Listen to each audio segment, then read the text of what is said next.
Chapter Approved has been kind to the Eldar of the Craftworlds. Several units have got meaningful buffs, and we'll also talk about the minimal changes to Drukhari, Harlequins and Ynnari as well.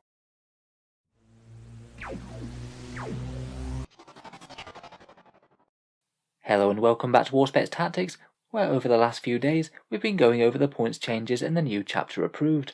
Next up we're going to take a look at the Eldari and the Craftworlds, talk about all the units that got buffed and which ones I'd keep my eye on now, and then after that we'll go through Drukhari, Harlequins and Ynnari in turn. So the Craftworld Eldar, compared with quite a lot of codexes, have done quite well out of the new Chapter Approved. They haven't received any nerfs that I can see, and they have seen no less than 7 units get buffs, some of which by quite meaningful amounts. I think there's a good chance that at least some people's Craftworld lists will be getting a bit cheaper after this update. I certainly think it's a good idea for Games Workshop to buff Craftworlds in this way. They have been one of the armies that have been struggling a bit, and it's kind of one of the main assets of Chapter Approved, giving a small shot in the arm to some of the armies that are struggling while they're waiting for their 9th edition codex. First up, and with the biggest points reduction of the lot, we see the avatar of Kane dropped to 200 points. He's down from 235, so a big 15% points drop there. I'd say the avatar occasionally sees play within a Craftworld list, but doesn't tend to be taken all that regularly by some of the big tournament players, though I do remember him making 1 or 2 appearances.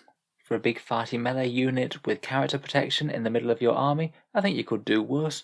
I still wouldn't say that he's anywhere particularly near auto-include territory, but with 8 wounds with a 5+ invul and a 5+ feel no pain, it's usually going to cause your opponent problems, and he might be a good choice to run up alongside some Wraith Blades or something else big and tanky. I feel like out of all the Craftworld models, the Avatar might be one of the ones most in line for a stat boost when the new codex drops. Next up we come to the Fire Dragons. They're down to 20 points from 23, so again another appreciable points drop, minus 13%. Out of all the Aspect Warriors, I think perhaps the Fire Dragons were one of the ones in most need of a buff. Since 9th edition has started, they've been being compared to Eradicators, and the difference really wasn't making them look good. The Eradicators got more shots at longer range after having moved and were far tankier to boot. At least now the Eradicators and attack bikes have gone up a bit and the Fire Dragons have gone down, at least they're a bit more efficient in terms of actual damage output now, which to be honest they kind of need to be as they are very fragile for the points. Maybe it could be a little bit more tempting to use a webway strike stratagem to get them into position. I guess in theory they could pack a fair punch against armoured targets, but I'm still not sure they're necessarily the best way of dealing with them in the Eldar army list. While they're still packing the Expert Crafters and Masterful Shots combo that you can get with the custom Craftworld traits, their anti-tank weapons are quite efficient, being able to reroll hit rolls and wound rolls.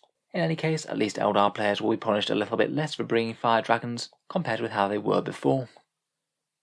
Next we come to the Wraith Guard. They're 35 points down from 38, an 8% points drop. Their D-size are still plus 10 points.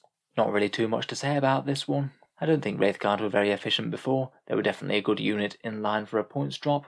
And again, like the Fire Dragons, those D-cannons or D-size could potentially be very scary. I'm not sure that dropping them to 35 points quite gets them there in terms of being a tanky battle line unit. I think in reality we are still going to see Wraith Blades see more play than Wraith Guard.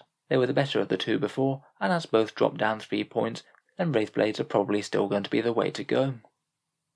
Speaking of which, Wraith Blades are also down to 37 points from 40, again dropping 3 points or around 8%. I think out of the changes, this one might actually be one of the most important. Eldar just don't really have all that many units that are good for tanking their way to the centre of the table, and the Wraith Blades might be one of their best bets when combined with things like Protect and Fortune.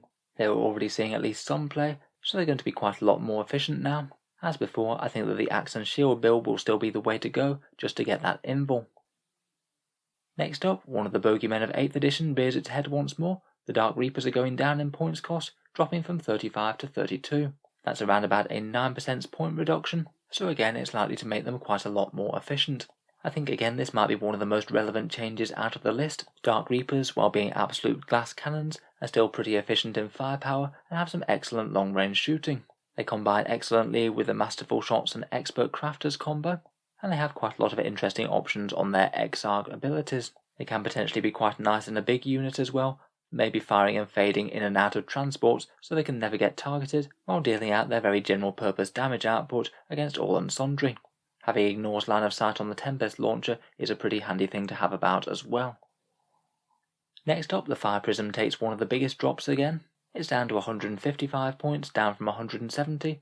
so that's down 15 points, around about a 9% decrease, sorry not a 15% one as I wrote here. Since the 9th edition points updates, Fire Prisms did find themselves somewhat absent from the Eldar tank lists we saw occasionally towards the end of 8th. It is very nice to have such flexibility and good AP on the main weapon, and that linked fire stratagem can be very nasty indeed if you have a few of them, and is maybe the main draw to taking the unit. Still though, at 170 points it just seems like the numbers weren't quite adding up, and I think that they were a good choice to put down a bit. Last but not least, we have the Night Spinner, similar to the Fire Prism, dropping down to 135 points from 145. A little bit less of a decrease at points and percentage wise, at 10 points or 7%. I think Night Spinners are now looking like a very good option for an Eldar army. Again, I thought they were already quite a solid pick beforehand. Being able to ignore line of sight with a weapon that has the potential to rend some Space Marines to death is no bad thing at all. And it can also be quite a good anti-horde unit as well. If your opponent has a unit of more than 11 models, then it gets a full 12 shots against them. It is only AP 0 unless you get any of the rend shots off on it, but still it's a reliable damage dealer with a good range and most importantly ignores line of sight. Dropping down to 135 is really good news, and I think that these guys will continue to see play quite a lot. Overall for the Eldar changes, I think that this is largely a very good start for Games Workshop rebalancing them. The Craftworlds were in dire need of some help, and these aren't just buffs on units that weren't being taken at all. A couple of these were already being used in stronger Eldar armies. I'm certainly not saying that they couldn't have gone maybe a bit further with some units though. Maybe a few points off the Wraith Knight might have been a nice touch, or perhaps off some of the very expensive Eldar flyers that aren't seeing quite as much play at the moment. I look forward to hearing your guys' takes on the changes down in the comments below. As for the rest of the Eldari, the Drukhari didn't get any changes at all, something that was entirely expected seeing as they just came out just before Chapter Approved released, and basically by the time they were sending Chapter Approved to the printers, the Codex Drukhari wouldn't even have been released yet, so they didn't have any chance for feedback. Honestly, no changes were really expected to the Drukhari, so they are likely going to be remaining incredibly strong for the time being.